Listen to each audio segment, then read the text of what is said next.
Hello hello hello. क्या मेरी आवाज आ रही है दोस्तों?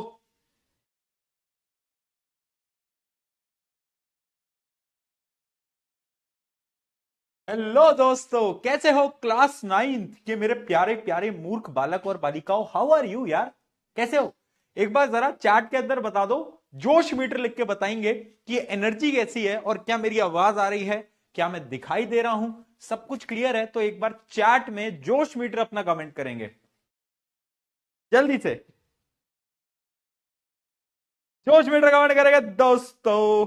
कैसे हो? स्वागत है आपका नेक्स्ट टॉपर के इस प्यारे से ऐप के ऊपर। ठीक है।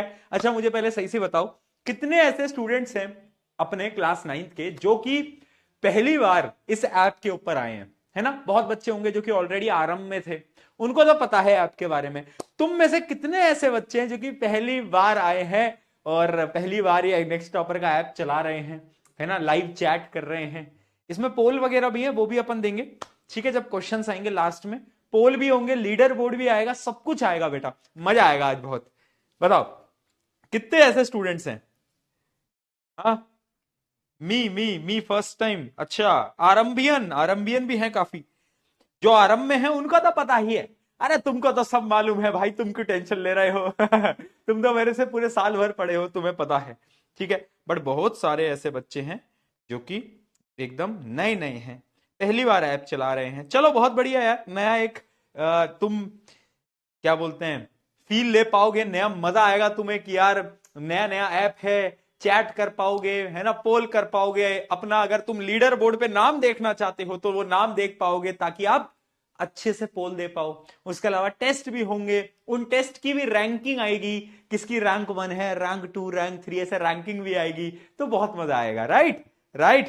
चलिए, आज का ये कार्यक्रम शुरू किया जाए। है ना, एकदम जोश मीटर अपना हाई रखना है। ये हमारी दूसरी क्लास है।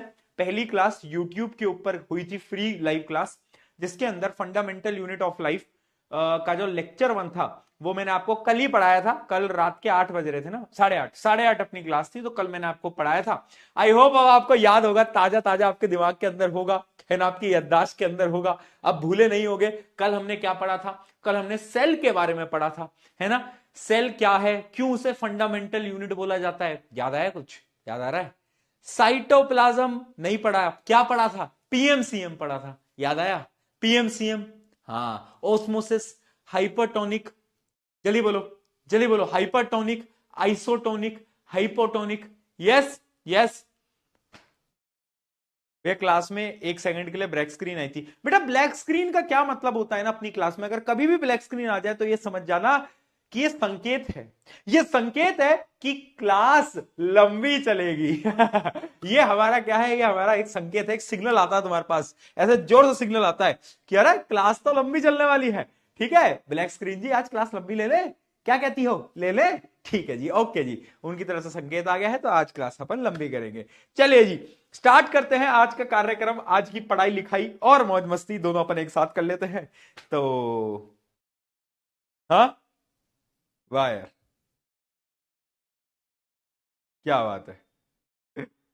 चलो क्लास लंबी चलेगी, अच्छा बच्चों को पता भी है, जो आरंभ के हैं उनको पता है। जो नए बच्चे हैं सुन लो, मूर्ख बालको सुन लो, मैं प्यार से तुम्हें मूर्ख बालक बालिका बोलता हूं। बुरा नहीं मानेंगे, और बुरा मान भी लोगे तो मेरा तो तुम क्या ही कर लोगे। है ना, मैं तो ढीठ इंसान हूं। दूसरी बात, अगर क्लास में से ब्लैक स्क्रीन आती है इसका मतलब है कि क्लास लंबी चलेगी, ये अपना संकेत हमने बना लिया है, ईश्वर का संकेत है। कोई दिक्कत नहीं है, चलो स्टार्ट करते हैं। आज जो हमें टॉपिक पढ़ने हैं वो ये कुछ टॉपिक हैं। कल हमने न्यूक्लियस तक पूरा पढ़ लिया था, आई होप आपको याद होगा। डेली का डेली रिवाइज करके आना है। NYQ ऐप के ऊपर अपलोडेड है, हाँ इसी ऐप के ऊपर ना। जैसे तुम साइंस वाले सेक्शन में जाओगे, इस चैप्टर पे क्लिक करोगे तो उसमें एक ऊपर एक ऑप्शन होगा, है ना, नोट्स वाला। नोट्स भी देखे तुमने? नोट्स वाला एक ऑप्शन होता है, देखा है तुमने? देखा है, नोट्स वाला एक ऑप्शन होता है। Yes, yes. एक मिनट ना,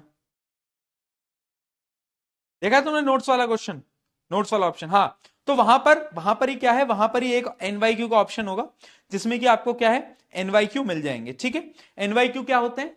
एक मिनट देना, एक मिनट देना जरा, फोन आया। एक बार मैं पूछ तो लूं, आज पहली क्लास है तुम्हारी, सब सही चल रहा है या नहीं चल रहा? हाँ सर। एक बार आई थी सर शायद, जितना मुझे लगा है। ठीक है ठीक है। बाकी तो सब सही चल रहा है ना सर क्लास में? ठीक है ओके। पूछ लिया जाए यार एक बार, आज तुम्हारी पहली क्लास है, ऐसा ना हो कुछ लैग वगैरह या फिर ऐसा कुछ आ रहा हो, है ना, तो वो एक बार एक दो बार पूछना पड़ता है। अच्छा ये जो इमोजीज तुम्हें दिख रहे हैं, ये इमोजीज कर दूं, हटा दूं क्या? ये जो ऐसे नहीं दिख रहे, दिल बना रहे हैं लोग, आग बना रहे हैं, इनको एक बार रिमूव करवा दूं, इनको हटा दूं? आज पहली क्लास है ना, तो एक बार देखना पड़ता है ना पहले भैया आगे कि सब कुछ सही है नहीं है। ऐप के ऊपर जो पहली क्लास होती है उसमें थोड़ा बहुत देखना पड़ता है, ठीक है। ठीक है। चलो चलो बहुत बढ़िया। ऑल गुड करें। स्टार्ट करते हैं आज के हमारे टॉपिक्स दोस्तों। आज हम कहां से पढ़ने वाले हैं? आज हम बहुत सारी चीजें पढ़ेंगे। न्यूक्लियस तक हमने पूरा पढ़ लिया था, तो आज जो हमें पढ़ना है वो हमें पढ़ना है साइटोप्लाज्म से। तो चलिए स्टार्ट करते हैं आज की कहानी। अच्छा ये साइटोप्लाज्म क्या होता है? अगर आपको याद हो, जो मैंने आपको कल सेल बताया था बेटा, कल मैंने आपको क्या बताया था? एक सेल बताया था, उस सेल में एक न्यूक्लियस बताया। अब ना उस सेल में ना ऐसा लिक्विड होता है, एक फ्लूइड होता है, फ्लूइड है ना, लिक्विड, और उस लिक्विड को हम बोलते हैं साइटोप्लाज्म। क्या बोलते हैं बेटा? साइटोप्लाज्म। तो ये एक प्रकार का जेली लाइक मटेरियल है। कैसा है बेटा? Jelly like material. तो cytoplasm is jelly like semi fluid substance that fills the interior of the cell. यानी सेल के अंदर जो भरा हुआ है ना जेली लाइक सब्सटेंस, उसको हम क्या बोलते हैं बेटा? उसको हम बोल रहे होते हैं साइटोप्लाज्म। ठीक है जी। साइटोप्लाज्म ना वो जो पीएमसीएम था ना उसके अंदर होता है, मतलब सेल के अंदर होता है, ठीक है। और इसी साइटोप्लाज्म के अराउंड ही बहुत सारी सेल ऑर्गेनेलीज होती हैं। कल बताया था सेल ऑर्गेनेलीज क्या होती हैं, कुछ इंपॉर्टेंट चीजें जिन सब चीजों का एक एक फंक्शन होता है, जिसके बारे में आज हम पढ़ेंगे भी, ठीक है। तो साइटोप्लाज्म क्या है? एक jelly like semi fluid substance है that fill the interior of the cell lying between cell membrane and nucleus. Cell membrane and nucleus के बीच में ये ला रहा होता है, ये पूरा का पूरा फैला होता है, जेली लाइक सब्सटेंस है, ठीक है जी। बहुत बढ़िया। आप यहां पर देख सकते हो कि ये जो पूरा का पूरा आप देख रहे हो ना, ब्लू कलर का पोर्शन है, तुम देख पा रहे हो, ये सब क्या है? ब्लू कलर का पोर्शन है, साइटोप्लाज्म ही है, ठीक है जी। बहुत बढ़िया, आगे बढ़ते हैं। अब आता है एक और टर्म, प्रोटोप्लाज्म। अच्छा मुझे ये बात बताना, प्रोटोप्लाज्म का मैंने तुम्हें पहले बताया था क्या? प्रोटोप्लाज्म तुमने सुना हुआ है? भैया कल बताया था, कल बताया था डिस्कवरी ऑफ प्रोटोप्लाज्म। जब मैंने तुम्हें बताया था प्रोटोप्लाज्म क्या होता है, लिविंग कंटेंट होता है सेल का, है ना। तो बेसिकली प्रोटोप्लाज्म कुछ नहीं है, protoplasm is cytoplasm, cytoplasm plus plus nucleus, बस ये है साइटोप्लाज्म प्लस न्यूक्लियस। यानी साइटोप्लाज्म और न्यूक्लियस को अगर दोनों को जोड़ दोगे तो उनको मिलके ये बोलते हैं, क्या बोलते हैं इनको हम मिलके? प्रोटोप्लाज्म, ठीक है। Protoplasm is the living content within the cell enclosed by the plasma membrane. It includes the all components that are essential for cell life function such as cytoplasm and nucleus. ठीक है। Living part जो होता है उसको हम क्या बोलते हैं? प्रोटोप्लाज्म बोल रहे होते हैं। हाँ, परकिंजी ने डिस्कवरी करी थी, याद आया कुछ? परकिंजी आए थे, परकिंजी ने बोला था कि अच्छा प्रोटोप्लाज्म की डिस्कवरी मैं करूंगा, ठीक है जी। बहुत बढ़िया, ये भी समझ आ गया। सेल ऑर्गेनेली, इसके बारे में भी कल बताया था। होता क्या है? Cell organelle are specialized structure within a cell that perform specific function. यानी ये एक ऐसा स्ट्रक्चर है जो कि एक फंक्शन करता है। यानी cell organelle are structure present in the cell that performs a function. हर सेल ऑर्गेनेली का एक एक काम है, जो कि आज हम कहानी के तरीके से समझ भी लेंगे। एक बहुत प्यारी कहानी है, मुझे नहीं पता आज तक तुमको ये चैप्टर समझ आया या नहीं आया, बट आज मैं ऐसी कहानी करा दूंगा, ऐसे मजे दिला दूंगा कि तुम बोलोगे अरे भैया ये तो हमारे दिमाग के अंदर एकदम फीड हो गया, डाटा फीड हो गया हमारे दिमाग के अंदर, ठीक है। ऐसा मजा आएगा। तो देखो सबसे पहले तो तुम इतना समझो कि सेल ऑर्गेनेली क्या है? एक स्ट्रक्चर है जिनका पर्टिकुलर फंक्शन होता है, ठीक है भैया, हमें समझ आ गया। अब हमारी बॉडी के अंदर यानी हमारे सेल के अंदर बहुत सारी सेल ऑर्गेनेलीज हैं। कौन कौन सी सेल ऑर्गेनेलीज हैं एक एक करके बात करते हैं, बट एक बेसिक सेल ऑर्गेनेली जो कि मैं कल बता चुका हूं, कौन सी? राइबोसोम। क्या मैंने कल बताया था? एक बार चैट में लिख के बता देना, अगर कल बताया था तो पी के लिख के बताना जल्दी।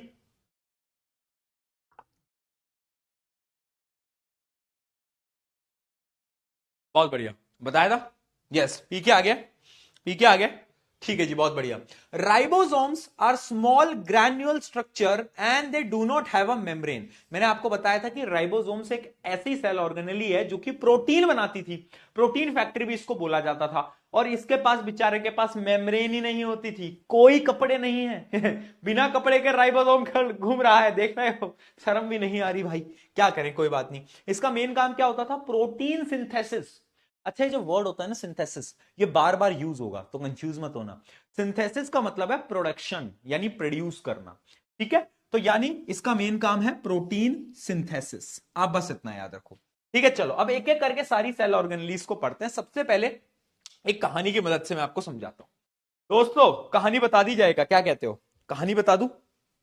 जल्दी बताओ, जल्दी बताओ, क्या कहते हो? कहानी बता दूं क्या? चलो आ जाओ, कहानी बता देते हैं। देखो दोस्तों, अपनी कहानी में क्या हुआ, एक आईफोन फैक्ट्री है, तुमको आईफोन खरीदना है, तुम्हारा ड्रीम है आईफोन खरीदना। बहुत सारे बच्चों के पास तो आईफोन है, मैं आजकल देखता हूं यार, बच्चों के पास इतनी कम उम्र के अंदर आईफोन आ गया है। मेरे घर वालों ने मेरे को नोकिया का मोबाइल नहीं दिला के दिया था, वो मुझे उसमें भी मारा करते थे, और जब 11वीं में मैं आया तब जाके एक मोबाइल फोन आया मेरे पास। क्यों? क्योंकि जब जरूरत पड़ गई थी मोबाइल फोन की, टेक्नोलॉजी बढ़ गई थी भाई, तब जाके मेरे पास एक छोटा सा मोबाइल फोन आया, उससे पहले फोन है। और आजकल के बच्चे ये आईफोन में सेल्फी ले रहे हैं, ऐसे कभी कभी ऐसे, कभी ऐसे, कभी ऐसे, मैं देखता रह जाता हूँ यार, ये बड़े एडवांस हो गए है ना। जैनजी हो गए ना तुम, जैनजी मैं भी बेटा जैनजी हूँ, ठीक है ना? हाँ, जैनजी हूँ मैं भी। हाँ, जैसे आईफोन पर मैं ये कहानी इसलिए सुनाता हूँ क्योंकि देखो, बचपन में मैं जब छोटा था ना, तो मेरे लिए तो ऐसा होता था कि ड्रीम नहीं होता कि यार एक दिन बड़े होंगे आईफोन लेंगे, वो बात अलग है कि आज आईफोन है बट वो ये फ्लेक्स करने वाली बात नहीं है। बात है कि ऐसे नहीं होता कि ड्रीम हुआ करती थी कि यार एक चीज लेंगे अपन, तो ऐसा अपना आईफोन हुआ करता था उस टाइम पे, क्योंकि फोन था ही नहीं। तो ऐसी मैंने कहानी बनाई आईफोन फैक्ट्री की। तो भैया देखो, मुझे खरीदना था आईफोन, अब मेरे पास आ गया मोटी चैन, मोटा पैसा, पैसा आ गया, तो मैंने बोला कि ठीक है यार, अब मैं आईफोन खरीदूंगा। तो आईफोन बनता कहां होगा, पूरे प्रोसेस को समझना। आईफोन बनेगा एक आईफोन की फैक्ट्री में। कहां बनेगा बेटा? आईफोन की फैक्ट्री में, यस और नो? आईफोन की फैक्ट्री में बन रहा है हमारा आईफोन, ठीक है? फिर मान लो 1 मिनट, क्या हुआ, वापस ब्लैक स्क्रीन आई है भैया, 1 सेकंड, 1 मिनट देना जरा मुझे यार, 1 मिनट दो जरा, इस इसको वापस ऑन करता हूं ना, जस्ट अ मिनट बेटा, जस्ट अ मिनट।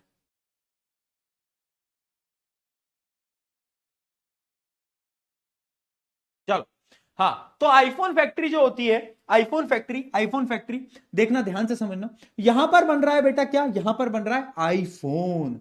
अब यहां पर हमारा एक दोस्त था चिंटू लाल। कौन था बेटा? चिंटू लाल। चिंटू लाल ने आईफोन मंगवा लिया।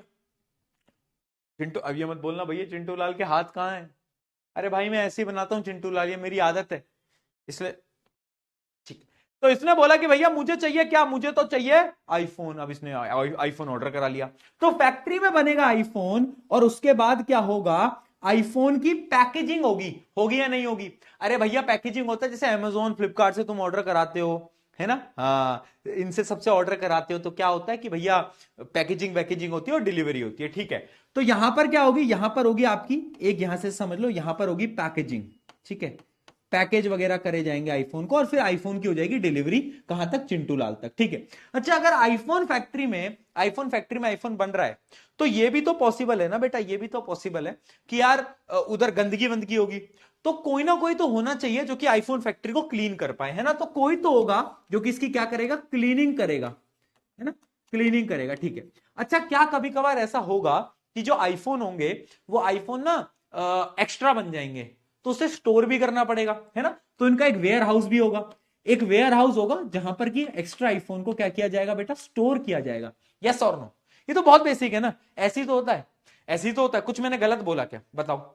एक आईफोन फैक्ट्री है, यहां पे पैकेजिंग हो रही है, यहां पर एक्स्ट्रा आईफोन को स्टोर किया जा रहा है, और एक क्लीनिंग के लिए भी कोई ना कोई चाहिए होता है, ठीक है? अच्छा, अभी जब आईफोन डिलीवरी जा रही थी ना चिंटू लाल के पास, तो चिंटू लाल के पास घर में आने से पहले दो गुंडे मिल गए रास्ते में, दो गुंडे मिल गए रास्ते में, जिन्होंने चिंटू लाल का आईफोन खींच लिया। अरे भैया खींच लिया, हाँ, और वो लेके चले गए। अब ये जो कहानी है, ये मैंने आपको क्यों बताई? मुझे मजा आ रहा था क्या, है? मुझे मजा आ रहा था मेरे को चिंटू लाल का आईफोन चोरी करते हुए, क्या मुझे इंटरेस्टिंग लगा? अरे नहीं यार, ये कहानी आपके सिलेबस से बहुत रिलेट होगी, ये पूरी कहानी में आपका एक चैप्टर समाप्त हो जाएगा है। हाँ, जैसे कि आईफोन फैक्ट्री में आईफोन बनते हैं, सिमिलरली ये जो सेल होते हैं ना, इनके अंदर एक चीज होती है जिसको हम बोलते हैं endoplasmic reticulum, ER, endoplasmic reticulum. और ये वो चीज होती है जिसको हम फैक्ट्री भी बोल सकते हैं, क्योंकि यहां पर क्या होता है, प्रोटीन बनता है, लिपिड्स बनते हैं, ठीक है, प्रोटीन बनता है, लिपिड्स बनते हैं। यानी सबसे पहले आईफोन फैक्ट्री का जो काम करते हैं वो यहां पर करते हैं एंडोप्लाज्मिक रेटिकुलम, ठीक है। एंडोप्लाज्मिक रेटिकुलम क्या होते हैं? They are the network of membrane within the cell that plays a key role in transporting substances, synthesizing protein and lipid. फिर आ गया वर्ड सिंथेसाइज करना, सिंथेसाइज यानी बनाना, यानी लिपिड्स और प्रोटीन्स को कौन बनाएगा? अरे ये बनाएगा कौन? ईआर, ईआर एंडोप्लाज्मिक रेटिकुलम बनाएगा, ठीक है जी। इसका स्ट्रक्चर आप यहां पर देख सकते हो बेटा, ये न्यूक्लियस के अराउंड में होता है और ऐसे लेयर्स लाइक स्ट्रक्चर होता है, तुम्हें दिख रहा होगा, क्या ये विजिबल है? ये विजिबल है ना? हाँ, तो आप देख सकते हो इसका लेयर लाइक स्ट्रक्चर है ना, काफी सारी फोल्ड हो रखी है इसके अंदर, ऐसे ऐसे ऐसे फोल्ड हो रखी है, ठीक है। अब ये जो एंडोप्लाज्मिक रेटिकुलम है ना बेटा, ये दो टाइप का होता है। पहला होता है रफ एंडोप्लाज्मिक रेटिकुलम, एक होता है स्मूथ एंडोप्लाज्मिक रेटिकुलम। अब तुम बोलोगे भैया इन दोनों में फर्क क्या है? हैं? फर्क क्या है? नाम में ही रफ आ रहा है, कोई भी चीज रफ क्यों होगी?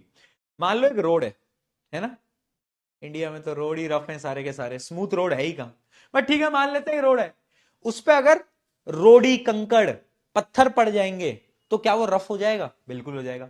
सिमिलरली वो एंडोप्लाज्मिक रेटिकुलम जिसपे कि राइबोसोम्स चिपक जाएंगे, राइबोसोम्स चिपक जाएंगे, वो क्या कहलाएगा? वो कहलाएगा रफ एंडोप्लाज्मिक रेटिकुलम, ठीक है, जिसको हम RER भी बोलते हैं, रफ एंडोप्लाज्मिक रेटिकुलम।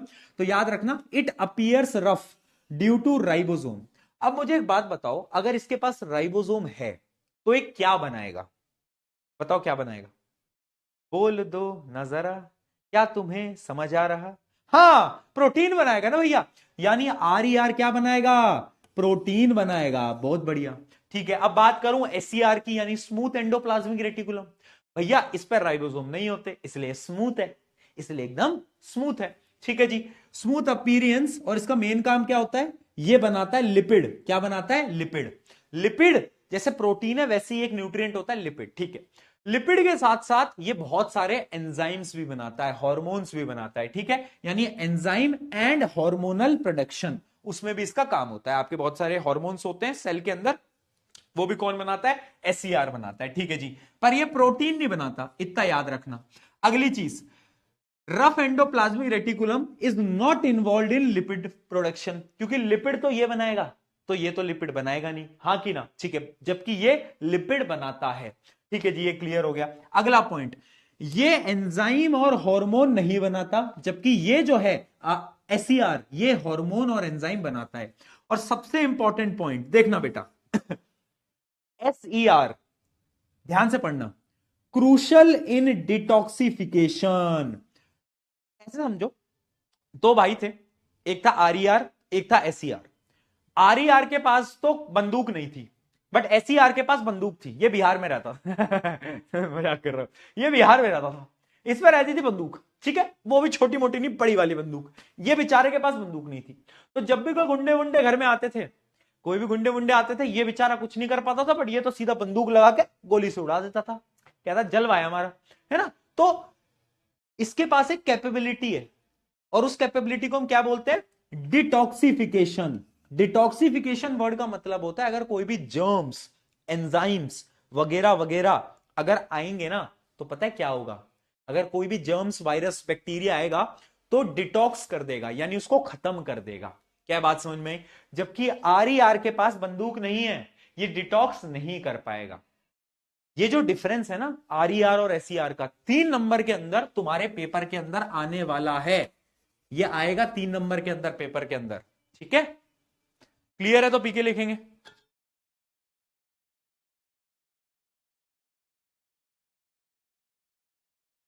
जल्दी बताओ।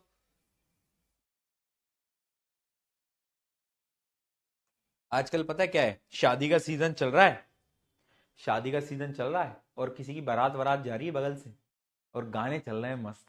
तुम्हें नहीं आ रही होगी आवाज क्योंकि माइक लगा रखा है ना, बट मजा आ रहा है तुम्हारे भी घर के अगल बगल से जब कोई बारात वरात जाती है तो तुम मतलब सही बताना, जो डीजे जाता है मजा तो आता है ना, क्या गाने चलते हैं यार एकदम। और वो उनका जो बेस होता है ना डीजे का, वो जो होता है तो वाइब दे देता है एकदम, मजा ही आ जाता है यार। क्या गाना चला रखा है? कुछ तो चला रखा है। वाह यार, कोई तो हरियाणवी गाना है। चल अच्छा। ठीक है। तो ये R E R S E R, ये हमें क्लियर रहना चाहिए, ये इंपॉर्टेंट क्या है, डिफरेंस है। चलो जी आगे बढ़ा जाए, एपीएल खेली जाए, एक पोल करा के देखते हैं।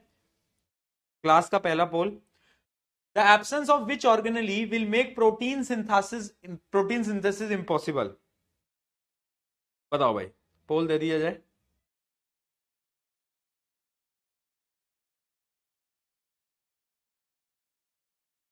वाह, मजा आया। भैया आप कब अपनी शादी पे नाचोगे?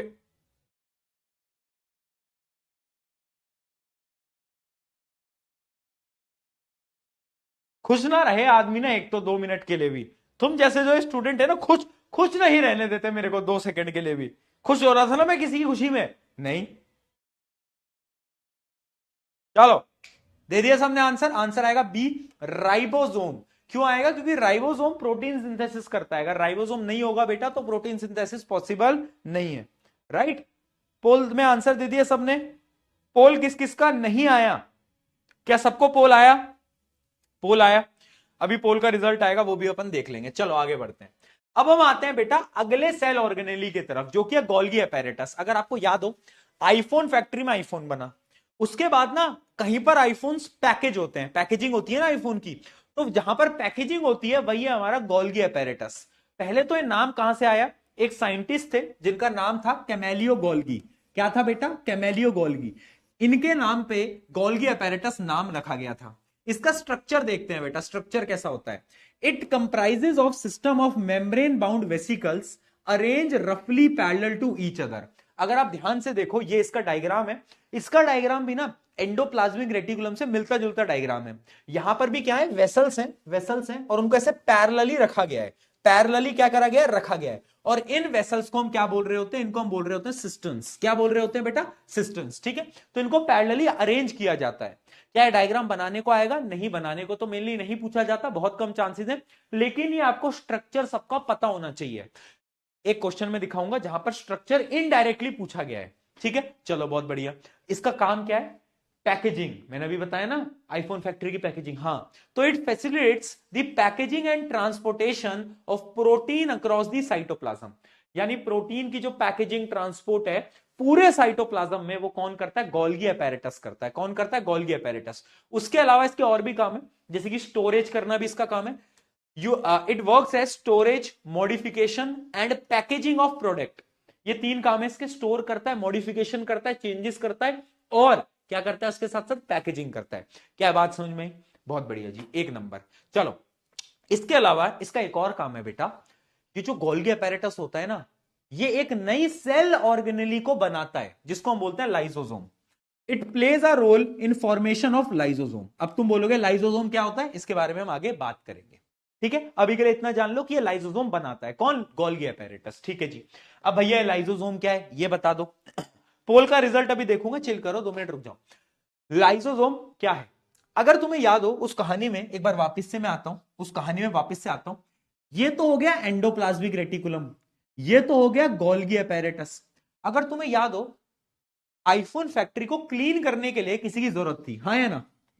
क्लीनिंग के लिए जरूरत थी।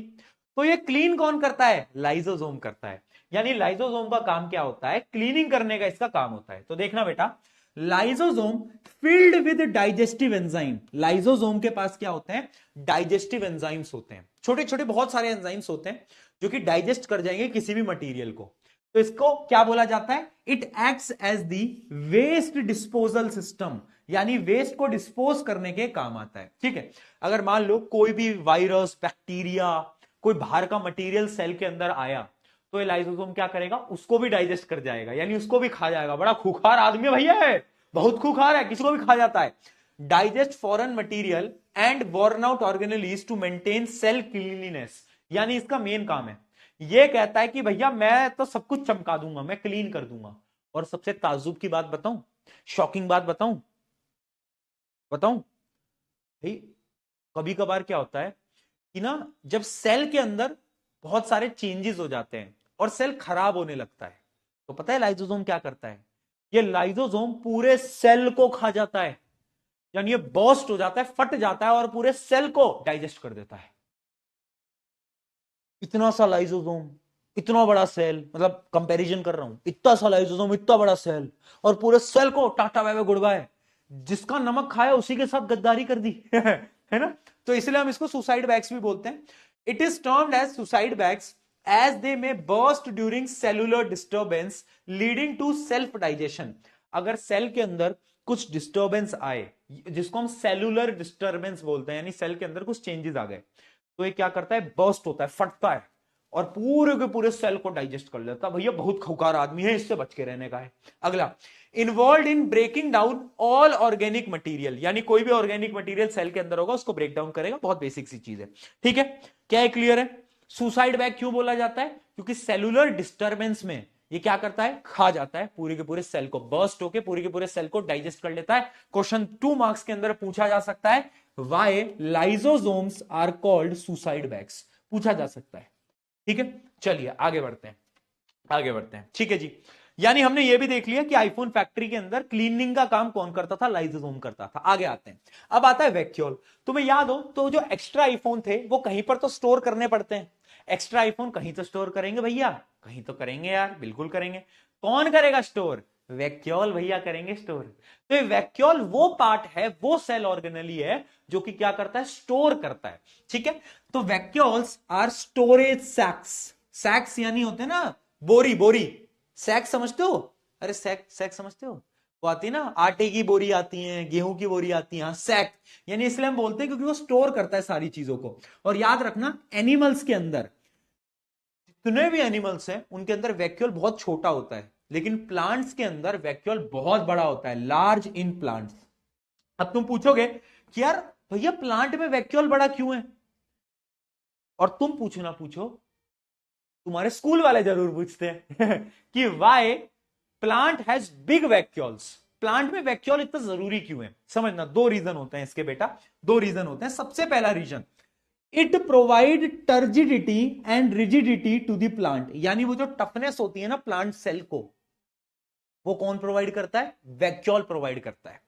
भैया वो तो सेल वॉल देता था, हाँ सेल वॉल भी देता है, बट यहां पर वैक्यूल भी देता है। ठीक है, तो जो रिजिडिटी होती है वो कौन देता है? हमारा प्यारा प्यारा वैक्यूल देता है। दूसरा reason, it stores essential substance. देखो प्लांट के अंदर ना स्टोरेज की नीड ज्यादा होती है।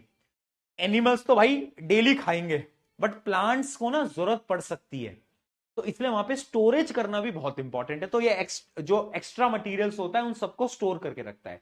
ये दो फंक्शन है। इस वजह से अगर मैं एक प्लांट सेल की बात करूं, उस पूरे सेल में अराउंड कितना परसेंट? 50 to 90% जो स्पेस होती है ना, वो वैक्यूल लेके बैठा होता है। समझाऊं? देखो ऐसे समझो कि अगर एक सेल है ना प्लांट का, अरे ये क्या बना दिया, रुको, प्लांट का स्क्वायर सेल बनाते हैं। अगर एक प्लांट का सेल है ना, तो वैक्यूल इतना बड़ा होगा कम से कम, यानी अराउंड 80% स्पेस वैक्यूल के पास होगी। इतना बड़ा वैक्यूल होता है प्लांट के अंदर, और एनिमल के अंदर बहुत छोटा होता है। ठीक है, तो आई होप ये क्लियर हो गया होगा। क्या क्लियर हो गया? ठीक है, बहुत बढ़िया। उसके अलावा ये क्या स्टोर करता है बेटा? Amino acid, sugar, protein and जो सिंगल सेल ऑर्गेनिज्म थे। तुम मेरे दोस्त को तो नहीं भूले? ओए, तुम मेरे दोस्त को तो नहीं भूले? मान जाओ बेटा, चैट में ऊट पटांग लिखना बंद कर दो। करियर में ऊट पटांग हो जाएगा, पता भी नहीं चलेगा। बता रहा हूं मैं तुम्हें, बता रहा हूं मैं तुम्हें, करियर में ऊट पटांग हो जाएगा। ठीक है दिक्कतें हो जाएंगी। जिनसे तुम आज चैट करने की कोशिश कर रहे हो, अगर कल को सक्सेसफुल नहीं हुए,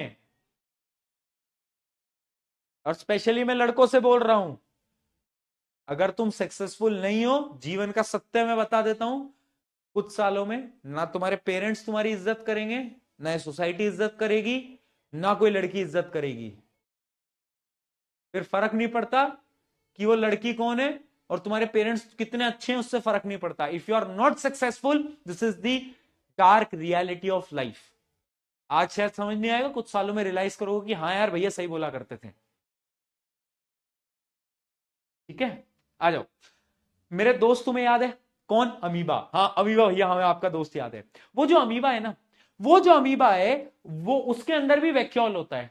क्यों होता है? जो फूड कंज्यूम्ड हो चुका है उस फूड को स्टोर करता है। यानी इन सिंगल सेल्ड ऑर्गेनिज्म क्या करता है? वैक्यूल कंज्यूम्ड फूड आइटम को स्टोर करता है। क्या करता है? स्टोर करता है कंज्यूम्ड फूड आइटम को। ठीक है जी, बहुत बढ़िया। उसके अलावा इसका एक और काम है यूनिसेलुलर ऑर्गेनिज्म के अंदर, expelling excess water and waste.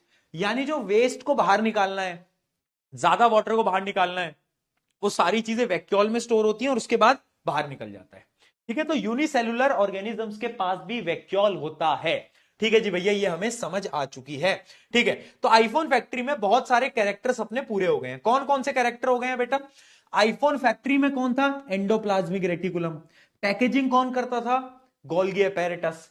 Cleaning कौन करता था? लाइजोसोम। स्टोर कौन करता है? वैक्यूल। ठीक है, अब डिलीवरी हुई। जब डिलीवरी जा रही थी ना, तो दो गुंडे मिले।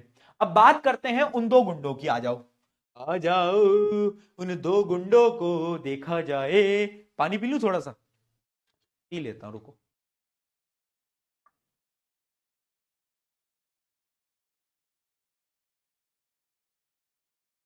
दो गुंडे भी तो आएंगे कहानी में। रिजल्ट क्या आया था पोल का? 82% बच्चों ने सही उत्तर दिया था। लीडर बोर्ड क्या था? अंशिका अग्रवाल रैंक 1, हार्दिक, आस्था, एकमप्रीत, आदित्य, आयुष, श्रुति, अद्विका, सोनाक्षी, रुद्रा। क्या बात है यार, चलो सबको बहुत बहुत बधाइयां, आप टॉप 10 के अंदर आ पाए। बताओ भाई, mitochondria is the powerhouse of the cell. ये तो आता है भैया, ये तो हमको आता है। Mitochondria is the powerhouse of the cell, कुछ आए ना आए ये हमको आता है। मैंने कहा बहुत बढ़िया यार, ये तुमको आना चाहिए। तो देखो माइटोकॉन्ड्रिया, वो जो दो गुंडे थे ना, उनमें से एक गुंडा माइटोकॉन्ड्रिया ही है। हाँ, तो इनको मैं गुंडा क्यों बोल रहा हूं? क्योंकि देखो इनके पास ना कुछ स्पेशलाइज्ड चीजें हैं, इनके पास एक्स्ट्रा चीजें हैं। वो क्या है? पहली चीज, mitochondria has its own DNA. यानी भैया ये इतना खतरनाक आदमी है कि इसके पास खुद का डीएनए होता है। तुम्हें याद हो तो खुद का डीएनए सिर्फ और सिर्फ न्यूक्लियस के पास था, बट इसके पास भी होता है। दूसरी चीज, इसके ऊपर डबल मेम्ब्रेन होती है। डबल मेम्ब्रेन भी अगर तुम्हें याद हो तो वो न्यूक्लियस के पास थी और इसके पास है। ठीक है, तो पहला गुंडा तो माइटोकॉन्ड्रिया है। क्यों? क्योंकि उसके पास डीएनए है और डबल मेम्ब्रेन है। तो एक बार रीड करते हैं। अच्छा, माइटोकॉन्ड्रिया को पावर हाउस क्यों बोला जाता है? क्योंकि ये एनर्जी प्रोड्यूस करता है। वो जो सेल की एनर्जी होती है ना, वो कौन प्रोड्यूस करता है? वो माइटोकॉन्ड्रिया प्रोड्यूस करता है। तो माइटोकॉन्ड्रिया के बारे में जानते हैं। Mitochondria is also known as powerhouse of the cell because they generate energy in the form of ATP. देखो हमारी बॉडी के अंदर जो एनर्जी बनती है ना, वो एक यूनिट में बनती है। उस यूनिट को हम बोलते हैं ATP. ATP, adenosine triphosphate. Full form याद रखना, अडीनोसिन ट्राई फॉस्फेट। ये यूनिट है जिसमें कि हमारी बॉडी के अंदर एनर्जी बनती है। ठीक है, ये एनर्जी कैसे बनती है? एक प्रोसेस होता है रेस्पिरेशन, जो कि आप 10th क्लास में पढ़ते हो, वो अभी आपको नहीं जानना है। ठीक है जी, है ना। बट एनर्जी बनती है, कौन बनाता है? माइटोकॉन्ड्रिया। कौन से यूनिट में बनाता है? एडिनोसिन ट्राइफॉस्फेट के अंदर बनाता है। ठीक है, बहुत बढ़िया। अच्छा, माइटोकॉन्ड्रिया जो होता है ना, वो सारे यूकैरियोटिक सेल्स के अंदर पाया जाता है। यूकैरियोटिक सेल याद रखना, यूकैरियोटिक सेल क्या थे? जिनके पास वेल डिफाइंड न्यूक्लियस था। याद आया? हाँ, तो सारे यूकैरियोटिक सेल्स के पास माइटोकॉन्ड्रिया प्रेजेंट होता है। अगर मैं स्ट्रक्चर की बात करूं माइटोकॉन्ड्रिया की, तो सबसे पहले ना इसकी डबल मेम्ब्रेन है। मैंने अभी बताया इसके पास दो मेम्ब्रेन है, दो मेम्ब्रेन है। अब स्ट्रक्चर ध्यान से समझना बेटा। पता है, जो बाहर वाली मेम्ब्रेन होती है, मैं डायग्राम से समझाता हूं। मान लो माइटोकॉन्ड्रिया है, तो जो बाहर वाली मेम्ब्रेन तुम देख रहे हो ना, वो तो स्मूथ है, देख रहे हो कितनी स्मूथ है। बट जो अंदर वाली मेम्ब्रेन है, देखो अंदर वाली जो मेम्ब्रेन तुम देख रहे हो, ये कैसी है? देख रहे हो? हाँ, यानी बाहर वाली स्मूथ है बट अंदर वाली स्मूथ नहीं है। तो यानी आउटर मेम्ब्रेन जो होती है वो तो एकदम स्मूथ होती है। कैसी होती है बेटा? एकदम स्मूथ होती है। ठीक है, बट जो इनर मेम्ब्रेन होती है, देखो outer membrane is smooth but inner membrane is highly folded. यानी वो ऐसे फोल्ड करी होती है। अगर तुम देख रहे हो तो ऐसे कितना फोल्ड्स कर रखे ना, इसमें कितने सारे फोल्ड्स कर रखे। और इन फोल्ड्स को क्या बोलते हैं बेटा? इन फोल्ड्स को हम बोलते हैं ठीक है, इन फोल्ड्स को हम बोल रहे होते हैं क्रिस्टे। ये क्या है, ये फोल्ड्स होते हैं माइटोकॉन्ड्रिया की इनर लेयर के पास। कहां पर, आउटर लेयर के पास नहीं, इनर लेयर के पास। क्या ये भिड़ू हमें समझ आया? चलो बहुत बढ़िया। अब सवाल कभी कभार अगर तुम्हारे स्कूल में टफ पेपर बनाया जाता है ना, तो एक सवाल बड़ा फेवरेट है टफ वाले स्कूल्स का, कि ना why inner layer of mitochondria has folds, यानी जो अंदर की लेयर है माइटोकॉन्ड्रिया की उसमें फोल्ड्स क्यों है? पता है इसका आंसर क्या होता है? To increase surface area. पता है जितने ज्यादा फोल्ड्स होते हैं ना, जितने ज्यादा ऐसे फोल्ड्स होते हैं उससे क्या होता है, सरफेस एरिया बढ़ता है, और जितना ज्यादा सरफेस एरिया बढ़ेगा उतनी ज्यादा एनर्जी प्रोड्यूस होगी, उतनी ज्यादा एनर्जी प्रोड्यूस होगी। ठीक है, तो आंसर याद रखेंगे क्यों होता है, these folds increase the surface area for energy production. याद रखना क्या होता है, सरफेस एरिया बढ़ाते हैं किसके लिए, एनर्जी प्रोडक्शन के लिए। बहुत बढ़िया, ठीक है जी, ठीक है। क्या ये चीज क्लियर है? अगर क्लियर है तो एक बार चैट के अंदर पीके लिख के बता देना। ठीक है, उसके अलावा मैंने आपको बता ही दिया कि इसके अंदर पता है खुद के डीएनए होता है, खुद के एंजाइम्स होते हैं, हाँ, और खुद ही प्रोटीन बना लेता है। इसलिए तो गुंडा बोल रहा हूं मैं इसको, भैया बहुत पहुंचा हुआ इंसान है माइटोकॉन्ड्रिया। तुम ऐसे वैसे समझ रहे हो, हल्के में ले रहे हो, भैया यह बहुत खतरनाक है, इसके पास सब खुद का है। कहता है आई एम, वो आजकल वो चला आत्मनिर्भर भारत, ये है आत्मनिर्भर। कहता है डीएनए में खुद बना लूंगा, प्रोटीन में खुद बना लूंगा, तू मेरी क्या मदद करेगा, तेरी मदद मैं कर दूंगा। ठीक है, तो ये था हमारा पहला गुंडा माइटोकॉन्ड्रिया। क्या हम दूसरे गुंडे की बात करें? क्या बेटा हम दूसरे गुंडे की बात करें? दूसरा गुंडा है प्लास्टिड। अब देखो बेटा, ये जो प्लास्टिड है ये वो गुंडा है जो कि एनिमल सेल में पाया ही नहीं जाता। मतलब ये बनना चाहता था गुंडा, बट ये बन नहीं पाया, ये लोकल लेवल में रह गया है ना। एक तो होता बड़ा गुंडा, एक होता छोटा मोटा, तो ये लोकल लेवल पे रह गया, बड़ा नहीं बन पाया दोस्तों। तो ये सिर्फ और सिर्फ प्लांट सेल्स में पाया जाता है। कहां पर पाया जाता है? ये सिर्फ और सिर्फ प्लांट सेल में पाया जाता है। अब अगर मैं इसको गुंडा बोल रहा हूं, यानी इसके पास भी एक तो खुद का डीएनए होगा और डबल मेम्ब्रेन होंगी, हाँ या ना? क्योंकि गुंडे के लिए देखो एलिजिबिलिटी क्राइटेरिया है, खुद का डीएनए होना चाहिए और और क्या होना चाहिए, डबल मेम्ब्रेन होनी चाहिए। ठीक है, अब ये जो प्लास्टिड होते हैं प्लांट सेल के अंदर होते हैं, और तीन टाइप के प्लास्टिड होते हैं प्लांट सेल के अंदर। एक होता है क्लोरोप्लास्ट, एक होता है क्रोमोप्लास्ट, और एक होता है ल्यूकोप्लास्ट। अच्छा, तीन भाई, तीनों तबाही के बारे में बात करते हैं। ठीक है, हमारी बात नहीं कर रहा हूं हम, नेक्स्ट टॉपर वाले तीन भाई नहीं, यहां पर तीन भाई अलग हैं, क्रोमोप्लास्ट, क्लोरोप्लास्ट और ल्यूकोप्लास्ट। सबसे पहले बड़े भाई की बात करते हैं, क्लोरोप्लास्ट। अब ये बड़ा भाई है, इसकी वैल्यू बहुत ज्यादा है भाई, देखो बहुत इंपॉर्टेंट है ये। क्यों इंपॉर्टेंट है दोस्तों? क्योंकि ये ना प्लांट्स जो फोटोसिंथेसिस करते हैं ना, खुद का जो खाना बनाते हैं, वो इसी की वजह से बना पाते हैं। प्लांट के अंदर वो जो ग्रीन पिगमेंट होता है ना, क्लोरोफिल, वो क्लोरोफिल कहां पर होता है? इसी के पास होता है। तो यानी फोटोसिंथेसिस जो प्लांट कर पाते हैं वो क्लोरोप्लास्ट की वजह से कर पाते हैं। ठीक है, it contains chlorophyll and performs photosynthesis. जितने भी ग्रीन पार्ट्स होते हैं प्लांट के, उन सारे ग्रीन पार्ट्स के अंदर क्या पाया जाता है? क्लोरोप्लास्ट पाया जाता है। अब बात आती है क्रोमो क्रोमो क्रोमोप्लास्ट। वो तुमने देखा है? तुम्हें किसी ने गुलाब का फूल दिया है बेटा कभी? हाँ, गुलाब का फूल दिया है कभी तुम्हें? बताओ। ये बीच वाला भाई है, ये बीच वाले भाई की अपन बात कर रहे हैं। ये बीच वाला भाई है, मिला है कभी? हाँ, हाँ भैया, एक बार किसी ने दिया था, ले स्क्रीनशॉट ले लो बेटा, जिसने भी लिखा कि मुझे गुलाब का फूल मिला था इसके पापा को व्हाट्सएप कर दो। चलो फटाफट से टीम टीम काम पे लग जाए।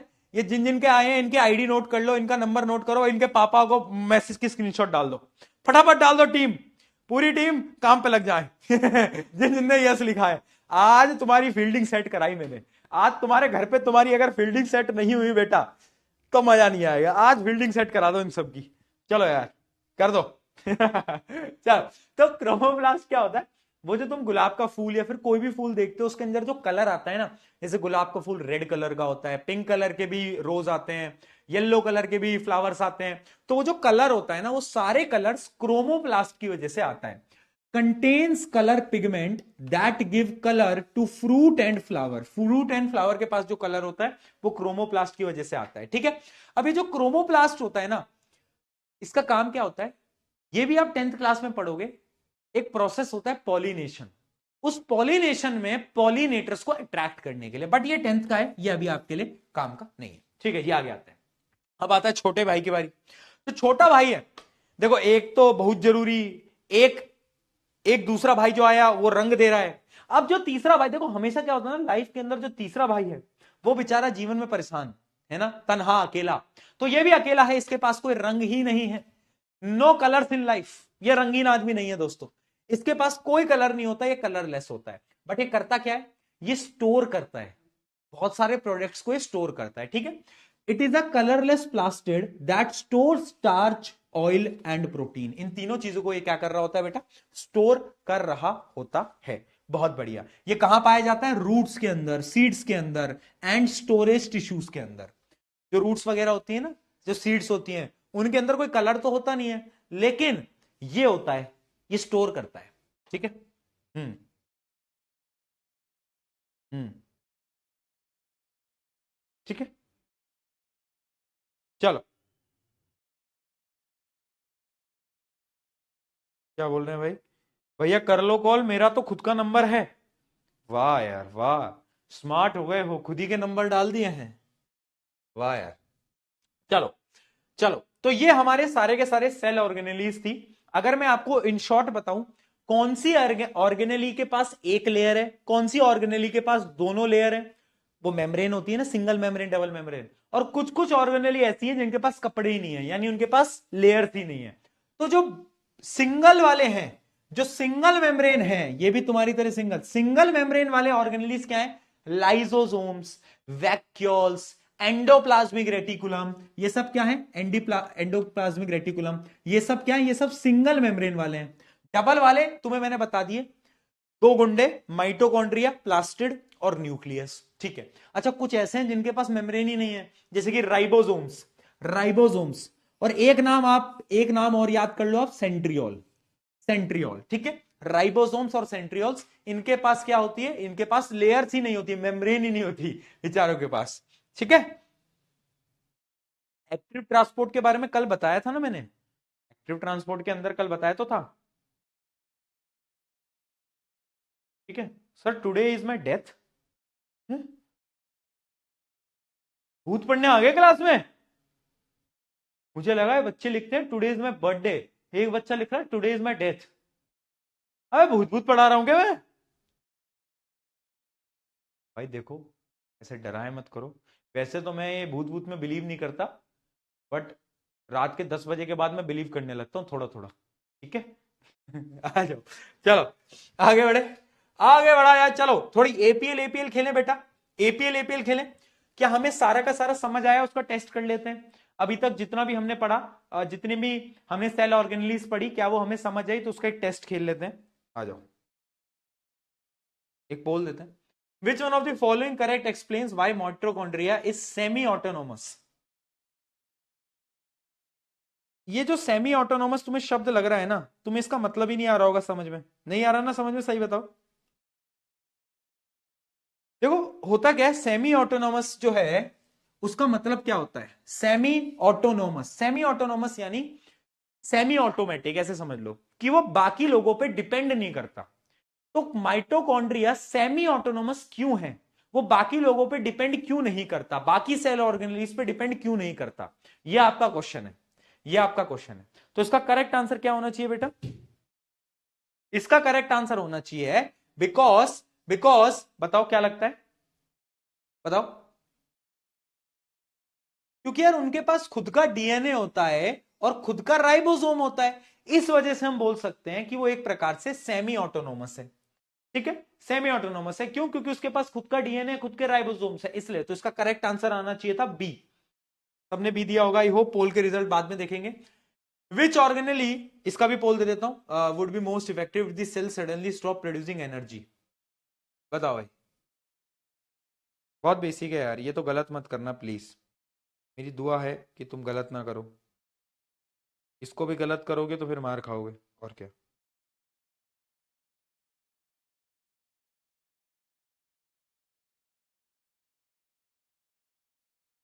हाँ, बस एक ही टॉपिक बचा है बेटा चैप्टर का, जो कि है सेल डिवीजन, फिर ये चैप्टर खत्म हो जाएगा अपना ना।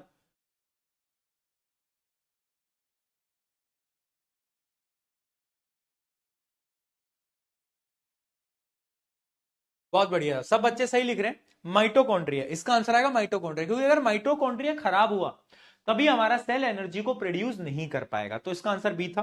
अगले क्वेश्चन का अब एक और पोल दूंगा बेटा।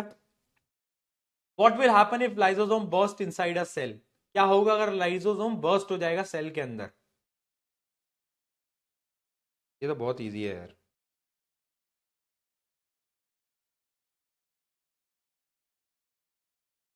लल्लू प्रॉब्लम चल रही है, इतने इजी इजी क्वेश्चन है। अगर लाइसोसोम बस्ट होगा तो क्या होगा? Cell will digest itself, यानी सेल जो है वो खुद को डाइजेस्ट कर लेगा, राइट? चलो चलो, यहां पर पोल पोल खत्म हुए, अब थ्योरेटिकल क्वेश्चंस देखते हैं। थ्योरेटिकल क्वेश्चंस क्या है? If lysosomes are called suicide bags, यानी अगर लाइसोसोम को सुसाइड बैग किया कहा जाता है, explain a situation where bursting may actually help the cell और ऑर्गेनिज्म। यानी हमें पता है कि लाइसोसोम को सुसाइड बैग बोला जाता है, तो आप एक ऐसी कंडीशन बताओ कि यार लाइसोसोम फट के जो सेल को डाइजेस्ट कर रहे हैं ना, वो बेनिफिशियल हो, ऐसी कोई भी सिचुएशन बताओ। तो एक सिचुएशन आप बता सकते हो, ड्यूरिंग सेल डिस्टर्बेंस, यानी जब सेल के अंदर बहुत सारे फॉरेन पार्टिकल्स आ जाते हैं, बैक्टीरिया वायरसेस आ जाते हैं, उस समय पर लाइसोसोम क्या करता है? बर्स्ट कर जाता है और सेल को डाइजेस्ट कर लेता है, ताकि वो जो वायरसेस वगैरह है ना, वो सब भी डाइजेस्ट हो जाए और हमारी बॉडी से वो खत्म हो जाए, है ना? तो वो एक कंडीशन हो सकती है, तो ये आपका उसका आंसर होगा, राइट? इसको एक बार रीड कर लेना जब आपको नोट्स मिलेंगे। अगला, what are plastid, name the type of plastid. सबसे पहले आपको प्लास्टिड की डेफिनेशन लिखनी है। ये कहां पर पाए जाते हैं? प्लांट्स के अंदर। एक प्लांट की सेल ऑर्गेनेली है जिनके पास खुद का डीएनए होता है, खुद के राइबोसोम्स होते हैं, डबल मेम्ब्रेन होती है, उतना आपको पता है। तीन टाइप के प्लास्टिड आपको बताने हैं, क्रोमोप्लास्ट, क्लोरोप्लास्ट और ल्यूकोप्लास्ट। बहुत बढ़िया, आगे बढ़ा जाए। ये कह रहा था मैं क्वेश्चन, इस क्वेश्चन को बेटा जरा ध्यान से देखना, अभी लीडर बोर्ड देखेंगे, पहले इस क्वेश्चन को ध्यान से देखो। हमें ना एक डायग्राम दे रखा है और हमसे क्या बोला है? आपको पार्ट्स पहचानने हैं, part A, part B, part C, part D. अगर आप ध्यान से देखोगे, part A is the packaging organelle. देखो पार्ट ए कहां पर है?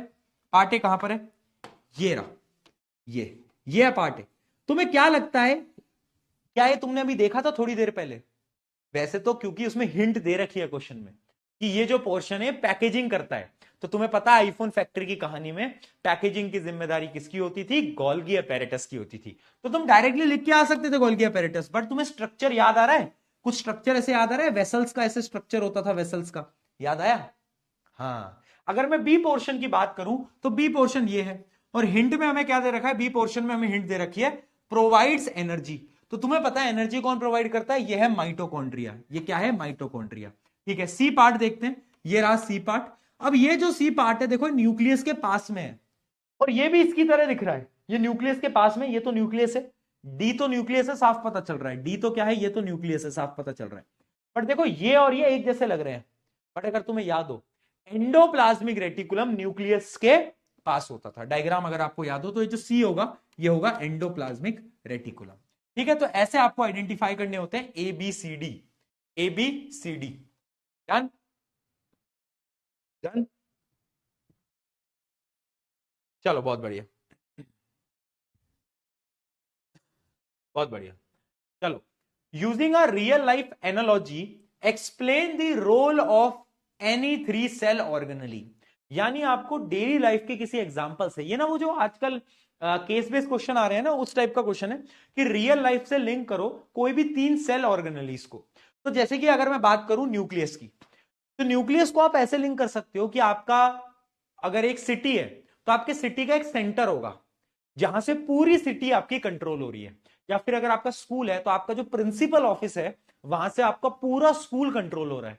तो वो जो प्रिंसिपल ऑफिस है, वो एक तरीके से क्या है? न्यूक्लियस है। वो क्या है? न्यूक्लियस है।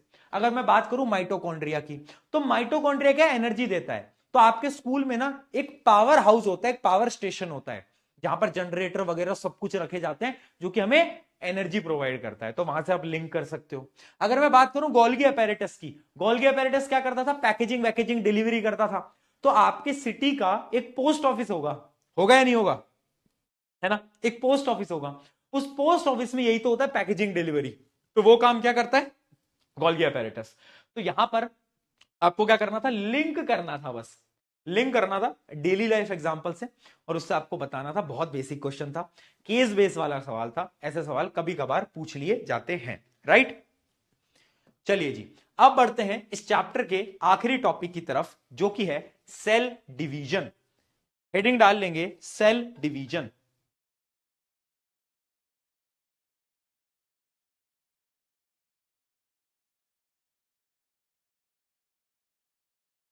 ये सेल डिवीजन जो है ना, ये 10th क्लास में बहुत काम आएगा, पता है आपको। 10th क्लास में सेल डिवीजन काम आएगा आपको। अच्छा, तुमने देखा है आपके एक तो कोई ना कोई ऐसे वो सीनियर भैया या दीदी होंगे जो कि हर बात पे ज्ञान देते रहते हैं। देखा है तुमने, देखा है, हैं? तेरे को ये वाला चैप्टर मुश्किल लग रहा है, ये तो मैंने ना, जब मैं तेरी क्लास में था तो मैंने 10 बार पढ़ा था, ये तो मैंने 9 बार पढ़ा था, है ना। उनके खुद के नंबर आए नहीं है ना, और बोलते रहते। मैंने ऐसा देखा, स्पेशली ये क्या होता है जब कोई बच्चा क्लास 11th में जाता है ना, क्लास 11 में नया नया जाता है, तो वो नहीं होते जो 12th में है, वो ज्ञान देते रहते हैं, 11वीं में ये कर लेना, 11वीं में वो कर लेना, 11वीं में ये कर लेना। खुद 11वीं में मुश्किल से पास हुए हैं खुद बहुत मुश्किल से पास हुए हैं, पर ज्ञान देना है। ऐसे तुम्हारे साथ भी होगा, 10th वाले आएंगे, वो तुमसे बोलेंगे कि 9वीं में ये करना, ये करना, वो करना। उनका पूछना 9th में वो खुद मुश्किल से पास हुए थे बट है ना, ऐसा ऐसा बहुत होता है, बहुत होता है ऐसा, मैंने देखा है आजकल स्कूल में। चलो आओ सेल डिवीजन की बात करते हैं।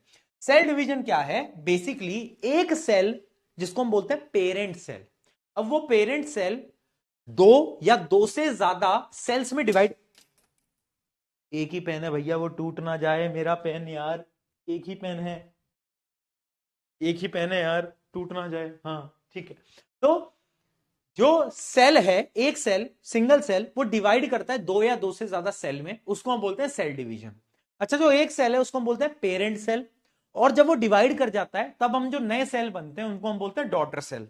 अब लड़के बोलेंगे भैया यार सन सेल क्यों नहीं है, डॉटर सेल का है भैया, सन सन वाला भी तो थोड़ा सा होना चाहिए ना यार। लड़के, लड़कों की इज्जत ही नहीं है, नहीं कर रहा है कोई इज्जत। डॉटर सेल सन सेल कुछ नहीं होता, ठीक है। आयो, cell division is the process by which parent cell divide into two और मोर डॉटर सेल। ठीक है, डॉटर सेल के अंदर डिवाइड करता है। It is essential for growth, repair and reproduction of the organism. यानी अगर आपके कभी चोट लग जाती है, कहीं पर खरोंच लग जाती है, देखा है खरोंच लग जाती है, तो खरोंच लगने के बाद थोड़े दिनों में ना वहां पे वापस से लेयर आ जाती है। कैसे लेयर आती है, वहां पर सेल डिवाइड होते जाते हैं और वापस से वहां पे आपकी हीलिंग हो जाती है, यानी स्किन वापस से आ जाती है, देखा है ना। तो सेल डिवीजन से ही हो पाता है। तो बेसिकली सेल डिवीजन दो टाइप के हैं, माइटोसिस, मियोसिस। अब यहां पे ट्रिक बताता हूं याद करने की। माइटोसिस यानी यहां पे टू आ रहा है, क्या आ रहा है, माइटो, टो यानी टू, ठीक है। तो यानी माइटोसिस में क्या होगा बेटा, एक पेरेंट सेल, एक पेरेंट सेल, ये रहा पेरेंट सेल, वो दो डॉटर सेल के अंदर टूट जाएगा, क्योंकि उसमें टू आ रहा है ना, ऐसे याद कर लो। माइटोसिस यानी दो डॉटर सेल यहां पे बनेंगी।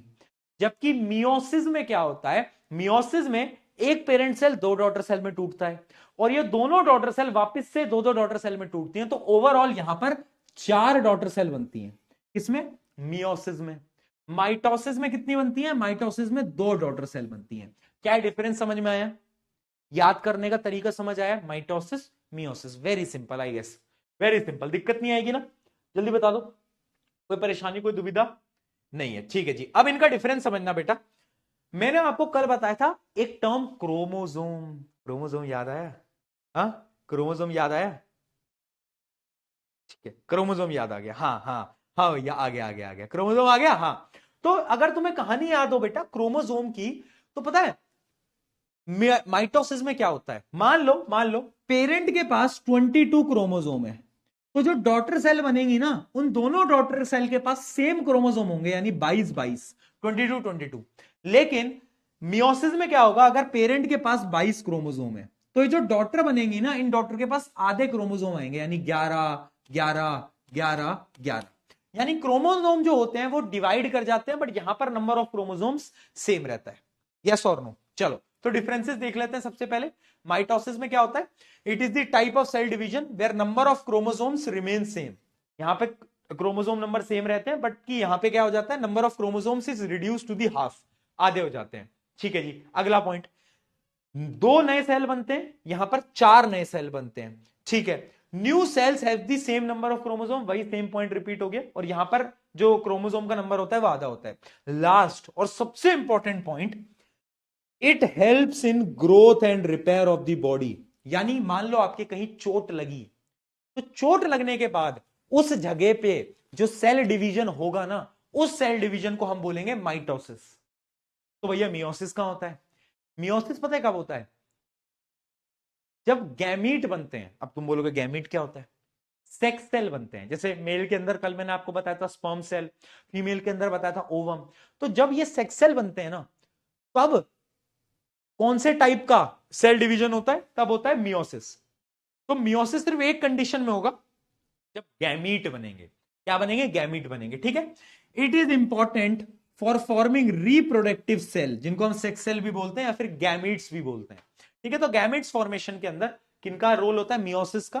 बट वैसे माइटोसिस काम आता है। राइट राइट, ठीक है। चलो, हाँ 23 पेयर ऑफ क्रोमोसोम होते हैं। हाँ जी बेटा मुझे पता है, मेरे को पता है, बट आपके काम का नहीं है अभी वो।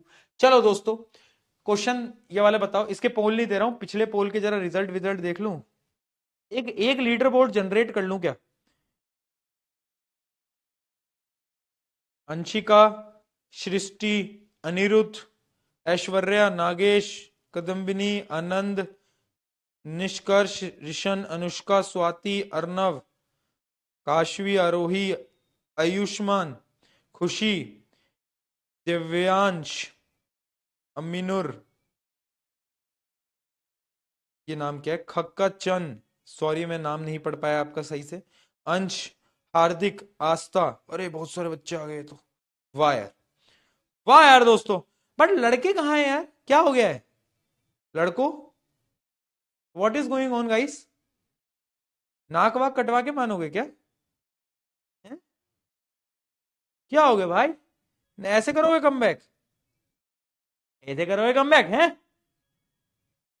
ऐसे कैसे होगा कमबैक तुम्हारा दोस्तों? ऐसे तो नहीं हो पाएगा ना यार कमबैक। लड़कों यार मोटिवेट, लड़कियां टॉप कर रही हैं, लड़कियां यूपीएससी टॉप कर रही हैं, लड़कियां सारे एग्जाम टॉप, लड़के कहाँ हैं? नहीं हो रहा क्या तुमसे? बताओ यार। वेरी सैड गाइस, ऐसे नहीं करना है, इज्जत रखनी है अपन को। देखो इज्जत रखनी है अपन को। चलो, in which situation is meiosis essential? आपको बताया था मियोसिस कब होता है? गैमिट फॉर्मेशन के अंदर। तो इसका आंसर आएगा सी। अभी बताया था फॉर्मेशन ऑफ गैमिट्स। अगला क्वेश्चन, अगला क्वेश्चन नहीं है, एक सिंपल सी स्लाइड है बेटा। देखो हमने ना प्लांट सेल और एनिमल सेल दोनों के अंदर जितनी भी ऑर्गेनेलीज थी ना, सारी ऑर्गेनेलीज पढ़ ली हैं। मैं आपको अब ये बताना चाहता हूं कि इनके बीच की सिमिलैरिटीज क्या है और डिफरेंसेस क्या है। तो देखते हैं, इस टेबल से सब कुछ क्लियर हो जाएगा। जैसे सबसे पहले सेल शेप, तो आपको पता है कि प्लांट सेल जो होता है थोड़ा स्क्वायर रेक्टेंगुलर होता है, जबकि एनिमल इरेगुलर होता है या तो ओवल शेप का होता है, ठीक है। सेल वॉल जो होती है वो सिर्फ और सिर्फ प्लांट सेल में होती है, एनिमल सेल में प्रेजेंट नहीं होती। अगर मैं सेल मेम्ब्रेन की बात करूं, पीएमसीएम की बात करूं, तो पीएमसीएम बेटा दोनों में प्रेजेंट होता है, यानी प्लांट सेल में भी एनिमल सेल में भी, ठीक है। एंडोप्लाज्मिक रेटिकुलम भी दोनों में प्रेजेंट होता है, न्यूक्लियस भी दोनों में प्रेजेंट होता है, लाइजोसोम्स भी दोनों में प्रेजेंट होते हैं, गोल्गी अपैरेटस भी दोनों में प्रेजेंट होते हैं, साइटोप्लाज्म भी दोनों में प्रेजेंट होते हैं, राइबोसोम्स भी दोनों में प्रेजेंट होते हैं। लेकिन प्लास्टिड, अगर तुम्हें याद हो, प्लास्टिड सिर्फ प्लांट सेल में होता है, एनिमल सेल में एब्सेंट होता है। अगर मैं बात करूं वैक्यूल की, तो वैक्यूल दोनों में होता है, बट प्लांट के अंदर बड़ा होता है और एनिमल्स के अंदर बहुत ही छोटा होता है, नन्ना मुन्ना एकदम, ठीक है जी, बहुत बढ़िया। अगला सीलिया, सीलिया क्या होते हैं बेटा? सीलिया ना ऐसे समझो आप, हेयर लाइक स्ट्रक्चर्स होते हैं। तो प्लांट के पास नहीं होते यार सीलिया, बट कुछ कुछ एनिमल सेल्स के पास सीलिया प्रेजेंट होते हैं, हेयर लाइक स्ट्रक्चर होता है सीलिया, ठीक है। माइटोकॉन्ड्रिया दोनों में होता है। और mode of nutrition, mode of nutrition यानी खुद का खाना खुद बनाते हैं प्लांट्स, और एनिमल्स दूसरों पे डिपेंडेंट होते हैं। तो इसलिए प्लांट्स का जो मोड ऑफ न्यूट्रिशन होता है वो ऑटोट्रॉफिक होता है, खुद का खाना खुद बनाते हैं ना प्लांट, बट एनिमल्स दूसरों पे डिपेंडेंट होते हैं, तो वो हेट्रोट्रॉफिक न्यूट्रिशन कहलाता है। क्या? हेट्रोट्रॉफिक, ठीक है। अब मुझे बताओ, ये कहानी क्या हमको समझ आई? क्लियर है? क्लियर है? Why do plant cell have large central vacuole? मैंने आपको इसका आंसर बताया भी था कि देखो दो रीजन है, एक तो वो जो रिजिडिटी और टर्जिडिटी है, टफनेस देनी है, वैक्यूल देगा। दूसरा यार प्लांट को स्टोरेज की ना रिक्वायरमेंट ज्यादा होती है। Plant have to store water, mineral, starch, वो सारी चीजें कहां स्टोर होती है? वैक्यूल में स्टोर होती है। तो दो रीजन है, टर्जिडिटी, रिजिडिटी, और अरे बोल दे भाई स्टोरेज। ठीक है, तो यहां पर दोस्तों आपका ये चैप्टर हो जाता है समाप्त। आपका ये चैप्टर हो जाता है समाप्त। ये एक क्वेश्चन आप खुद से इसको पढ़ के आएंगे अगली क्लास में। क्वेश्चन क्या है?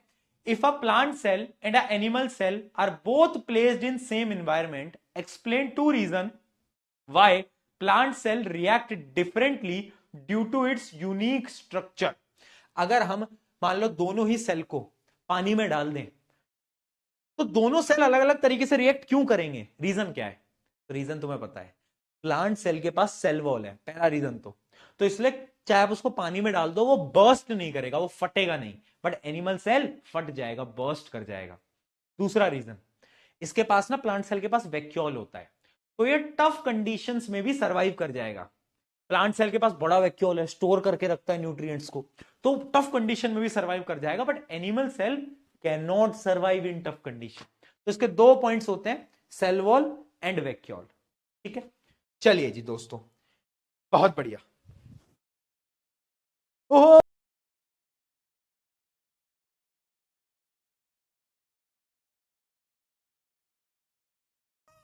पहला चैप्टर हो गया है खत्म।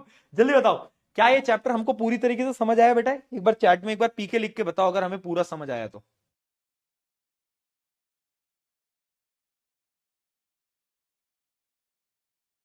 हाँ भाई, बताओ बताओ।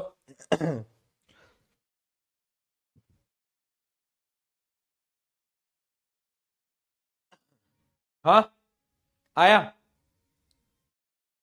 NYQ। देखो, अब आपको क्या है, आज की लाइन क्या है? Your mind is your nucleus, it controls everything, keep it focused and strong. अपने दिमाग को थोड़ा स्ट्रांग रखो, फोकस्ड रखो। अब आते हैं इंपॉर्टेंट बातों के ऊपर। NYQ आपको सॉल्व करना है। NYQ आपको सॉल्व करना है बेटा खुद से।